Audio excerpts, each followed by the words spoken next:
नमस्कार दोस्तों, स्वागत है हमारे YouTube चैनल टेक्नोलॉयर में। दोस्तों, आज हम बात करेंगे कि हिंदू विवाह अधिनियम की धारा 8 क्या कहती है। हिंदू विवाह अधिनियम 1955 की धारा 8 में विवाह के पंजीकरण का प्रावधान दिया गया है। हिंदू विवाह अधिनियम 1955 की धारा 8 हिंदू परिवारों में जो विवाह संपन्न कराए जाते हैं उनके रजिस्ट्रेशन यानी पंजीकरण की व्यवस्था धारा 8 में दी गई है।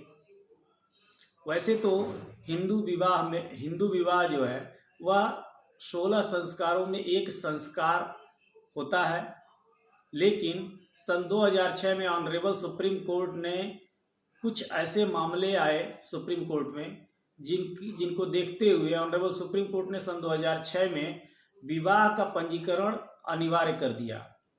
अनिवार्य करने का कारण क्या था? अनिवार्य करने का कारण था महिलाओं की सुरक्षा, महिलाओं का विवाह के बाद उनके अधिकारों का, उनके सम्मान का, उनके अस्तित्व की रक्षा करना और संरक्षण करना।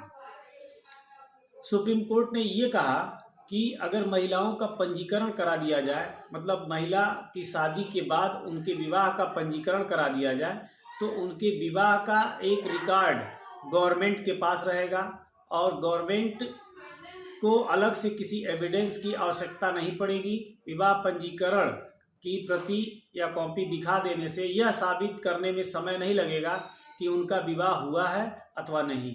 यह फ़ायदा दोनों लोगों के लिए है, या तो पति हो या पत्नी हो, दोनों को ही इस पंजीकरण से आगे चल करके अगर कोई डिस्प्यूट बनता है तो इसका लाभ होने वाला है। वैसे भी अगर कोई विदेश जाता है, फॉरेन अगर कोई जॉब करता है या फॉरेन आना जाना रहता है अपने ट्रेड से, अपने व्यवसाय से रिलेटेड, तो अगर उसका विवाह पंजीकरण नहीं है तो विवाह के बाद एनटाइटल्ड यानी टाइटल चेंज हो जाता है। हिंदुओं में महिला का टाइटल चेंज हो जाता है अपने पति के अकॉर्डिंग, तो वो टाइटल की दिक्कत नहीं आती है अगर पासपोर्ट रहता है तो।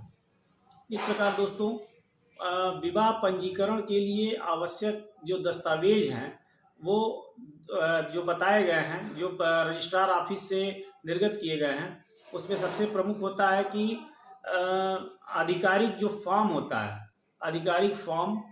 दूसरा होता है Aadhaar card, PAN card, driving licence और निवास का प्रमाण पत्र। निवास के प्रमाण पत्र के लिए यूटिलिटी बिल, जैसे बिजली का बिल हो सकता है, आपका वाटर बिल हो सकता है, हाउस टैक्स हो सकता है।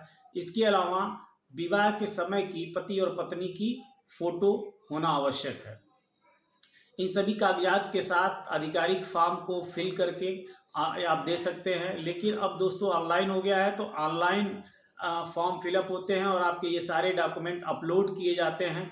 अपलोड करने के बाद आपको डेट प्राप्त होती है। उस डेट पे पति पत्नी और 2 गवाह, 2 विटनेस ये होता है, एक पति की तरफ से एक पत्नी की तरफ से, दोनों तरफ से वो गवाही करते हैं, विटनेस बनते हैं और उनका विवाह पंजीकरण संपन्न हो जाता है।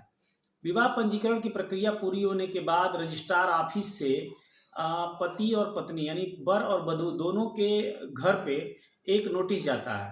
नोटिस इसलिए भेजा जाता है, कंफर्मेशन नोटिस होता है वो, कि क्या आपकी पुत्री और आपका पुत्र दोनों ने आपस में विवाह किया है, आपको कोई ऑब्जेक्शन या आपत्ति तो नहीं है, इसमें कोई डिस्प्यूट तो नहीं है।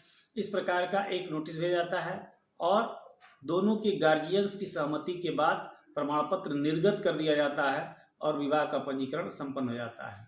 इस प्रकार की वीडियोज़ के लिए, जानकारी के लिए दोस्तों हमारे चैनल से जुड़े रहें और हमारे चैनल को अधिक से अधिक लाइक, शेयर और सब्सक्राइब करें। धन्यवाद, बहुत बहुत धन्यवाद।